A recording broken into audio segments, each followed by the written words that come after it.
प्रदेश में मरीजों की और बढ़ेंगी दिक्कतें। नीट पीजी काउंसलिंग में लेट लतीफी से गुस्साए रेजिडेंट का आंदोलन।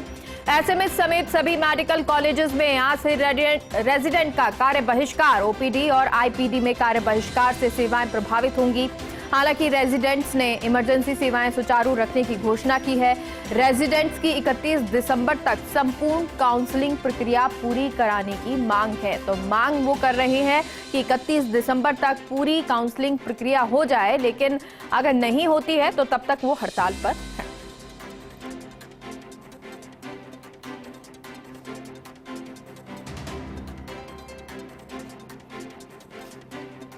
अब इन रेजिडेंट्स की हड़ताल से क्या असर हॉस्पिटल्स पर है, अस्पताल पर है, तस्वीरें आपको दिखाते हैं। 3 जगह से हमारे रिपोर्टर्स जुड़ गए हैं। जयपुर से विकास हमारे साथ जुड़े हैं, जोधपुर से राजीव हैं, तो वहीं अजमेर से शुभम हमारे साथ जुड़ गए हैं। सबसे पहले जयपुर का रुख करते हैं। विकास, क्या तस्वीरें हैं?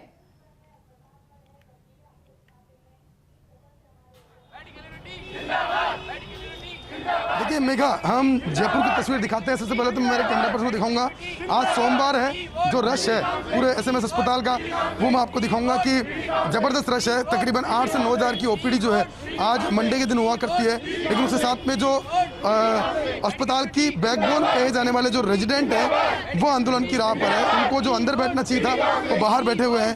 कल 2 घंटे की सांकेतिक कार्य बहिष्कार किया था, आज संपूर्ण कार्य बहिष्कार किया है। और कार्य बहिष्कार की जो वजह, वो वजह यही है कि जो पीजी काउंसलिंग में देरी हो रही है उसको लेकर रेजिडेंट्स में आक्रोश है। रेजिडेंट्स के जो अध्यक्ष हैं, जाड़ के अध्यक्ष हैं, उनसे बात करते हैं। अमित जी, बड़ा आंदोलन शुरू किया है और साथ में उस स्थिति में जब पूरे प्रदेश में मौसमी बीमारियों का प्रकोप है, क्या लाजमी है इस तरह की आंदोलन करना? ये कर किसके लिए रहे हैं? हम कोई पिकनिक पे जाने के लिए तो कर नहीं रहे, ये मरीजों के लिए ही कर रहे हैं। अगर हज़ारों रेजिडेंट यहाँ पे हॉस्पिटलों में ज्वाइन करेंगे, इसमें फ़ायदा किसका होगा? मरीज जहाँ पे 10 मरीजों को अगर एक डॉक्टर देखता है, अगर उसकी जगह 2 डॉक्टर देखेंगे तो मरीजों का फ़ायदा ही है इसमें, मेरे हिसाब से। तो ये बिल्कुल गंभीर मुद्दा है, इसलिए ये बड़ा आंदोलन है और पूरे राष्ट्रव्यापी आंदोलन है ये। क्या डिमांड क्या है बेसिकली? मतलब समझाइए पूरी बात को कि डिमांड क्या है, क्या इशू है पूरा? सर, हर बार क्या होता है, नीट की जब भी एग्ज़ाम होती है वो जनवरी में होती है। इस बार कोरोना की वजह से जनवरी से सीधा पोस्टपोन होके अब 11 सितंबर को इस बार एग्ज़ाम हुई है। उसके बाद में 28 सितंबर को रिज़ल्ट आया और अब काउंसलिंग की प्रक्रिया, जब एग्ज़ाम लेट हुआ है 9 महीने, तो सरकार का ये दायित्व बनता है कि काउंसलिंग कम से कम जल्द से जल्द करवाए बिना लेट लतीफ़ी के। लेकिन सरकार की जो रिजर्वेशन न्यू पॉलिसी लागू की है सरकार ने, वो कानूनी दावपेच में अटक रखी है। क्या इसमें क्या रास्ता निकल सकता है इसमें? सर, इसमें ये रास्ता निकल सकता है, केंद्र सरकार सुप्रीम कोर्ट के संज्ञान में ये चीज़ लाएँ कि मामले की सबसे पहले तो मामले की गंभीरता से अवगत करवाएं।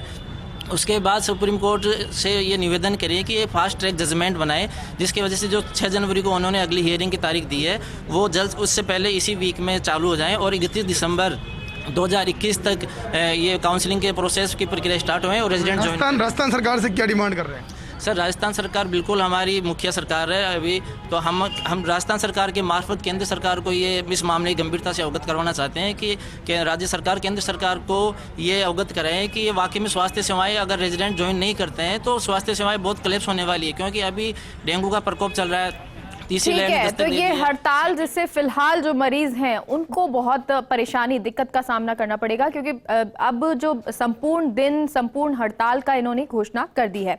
आगे बढ़ते हैं, जोधपुर राजीव जुड़ गए हैं। राजीव, जोधपुर की क्या तस्वीरें हैं?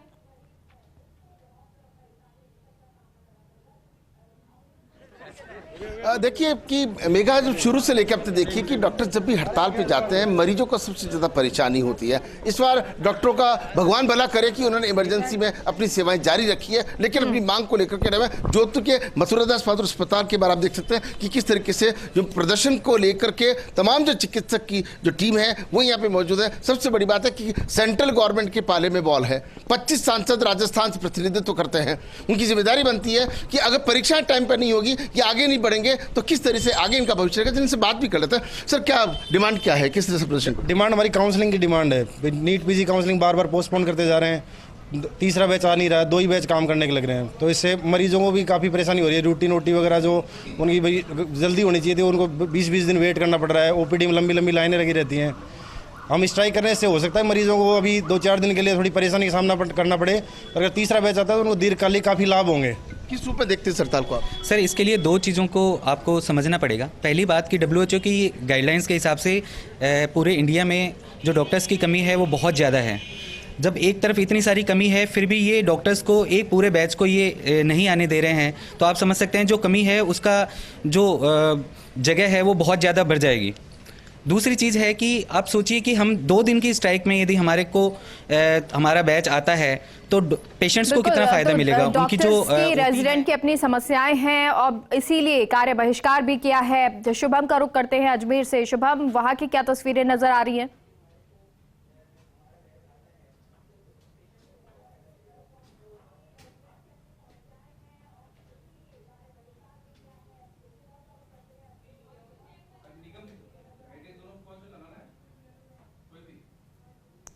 तस्वीर शुभम, आपको आवाज आ रही है?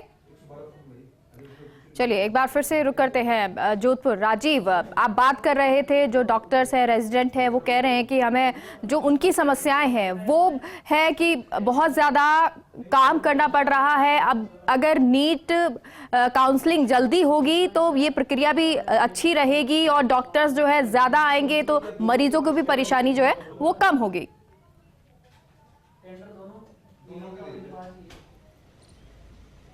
देखिए, निश्चित रूप से मेघा इनसे बात भी कर लेते हैं कि आपका कहने का अगर समस्या का समाधान, मरीजों को परेशानी किस रूप में देखते हैं, क्या आपकी डिमांड से कैसे इनका समाधान हो सकता है? वार्ड में जितने भी मरीज़ भर्ती हैं उनके लिए कुछ नंबर ऑफ डॉक्टर्स की ज़रूरत होती है। वार्ड में अगर 30 बेड हैं तो उस पर कम से कम 4 या 5 डॉक्टर उस वक्त वार्ड में होने चाहिए उनके ट्रीटमेंट के लिए। पर यहाँ पे डॉक्टर्स की कमी होने की वजह से वार्ड में डॉक्टर्स भी कम हैं और पेशेंट को इस वजह से बहुत प्रॉब्लम हो रही है। उनकी समस्या को थोड़ा डिले हो रहा है सॉल्व होने में। OPD में लंबी लाइन लगी हुई है, रूटीन OTs में उनको महीने भर की डेट्स मिल रही हैं। आपको कैसे देखती हैं कि मरीजों को, क्या आपको लगता है नुकसान हो रहा है?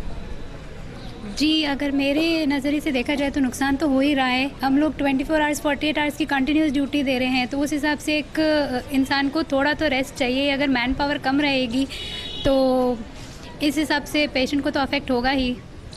तो देखा मेघा, जिस तरीके से इनका कहना कि हमारी समस्या का समाधान होगा तो उसका फायदा आज नहीं तो कल दीर्घकालिक रूप से देखा तो सीधा मरीजों को ही है। लेकिन जिस तरीके से जोधपुर में डॉक्टर एसएन मेडिकल कॉलेज के प्रिंसिपल, मरीजों को फायदा हो यही कोशिश है, लेकिन फिलहाल कार्य बहिष्कार है और इस वक्त जो परेशानियां मरीजों को हो रही हैं वो अभी झेलनी पड़ रही है। लेकिन ठीक बात यह है कि इमरजेंसी सेवाएं सुचारू रहेंगी। अजमेर से शुभम हमारे साथ जुड़े हैं। शुभम, तस्वीरें।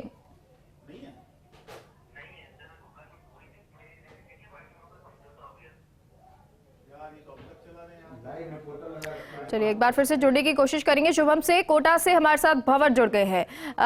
भंवर, क्या तस्वीरें कोटा की हैं? देखिए, PG काउंसलिंग में देरी की बात को लेकर के राष्ट्रव्यापी आह्वान पर रेजिडेंट डॉक्टर्स की स्ट्राइक है और स्ट्राइक के बाद मैं कोटा के सबसे बड़े जनरल अस्पताल MBS की तस्वीरें आपको दिखाने की कोशिश करूं तो आप देखिए, जो रिसेप्शन काउंटर है वहीं पर मरीजों की एक बड़ी तादाद जुट गई है, क्योंकि यहां पर रेजिडेंट्स के नहीं होने से बहुत सारा जो कामकाज है वो प्रभावित हो रहा है। अस्पताल के अंदर के हिस्सों की तरफ आपको ले जाकर दिखाने की कोशिश करें तो आप देखिए कि ये जो कक्ष हैं ये ड्यूटी कक्ष है, इमरजेंसी आउटडोर है जहां रेजिडेंट्स बैठते हैं। अंदर का नज़ारा आप देखिए, अंदर दूसरा स्टाफ तो मिलेगा लेकिन आपको रेजिडेंट डॉक्टर नहीं मिलेंगे। किस काम से आए थे आप? साइन करवाने मेरे को तो रेजिडेंट डॉक्टर मिले? स्टाफ हूँ सर। अच्छा, ये स्टाफ। चलिए देखिए, ये रेजिडेंट डॉक्टर्स की सीट्स हैं जो खाली पड़ी हैं, क्योंकि करीब 200 चिकित्सक जो कि MBS अस्पताल, JK लॉन और न्यू मेडिकल कॉलेज को मिला करके कार्यरत हैं वो आज काम पर नहीं हैं। और इसका नतीजा भी आप तस्वीरों में साफ तौर पर देख सकते हैं मेघा, एक बड़ी तादाद जो है वो मरीजों की आपको यहाँ पर नजर आएगी जिनको यहाँ पर शायद डॉक्टर नहीं मिल पा रहे। कुछ मरीजों से आपकी बात करने की कोशिश करते हैं। किस काम से आए थे? हड्डी के डॉक्टर को दिखाने। डॉक्टर मिले? अभी तो नहीं मिले। आज रेजिडेंट डॉक्टर्स की हड़ताल है तो क्या डॉक्टर्स मिल पा रहे हैं या परेशानी हो रही है? परेशानी हो रही है, वहाँ से इधर आ गए, इधर से उधर गए, कुछ भी नहीं दिखा। अभी एड्रेस भी पता नहीं है ना, इसलिए। चलिए, तो देखिए ये मरीजों और तीमारदारों की परेशानियां हैं। कुछ लोगों से और आपकी बात करने की कोशिश करते हैं। दिखाने आए आप? अरे पहले हर्षवर्धन जतिन जी। चलिए, आप बताएंगे क्या दिक्कतें हो रही है अस्पताल में, क्या डॉक्टर मिल पा रहा है? नहीं, अभी तो वो ना अभी टाइम हुआ है डॉक्टर आने का।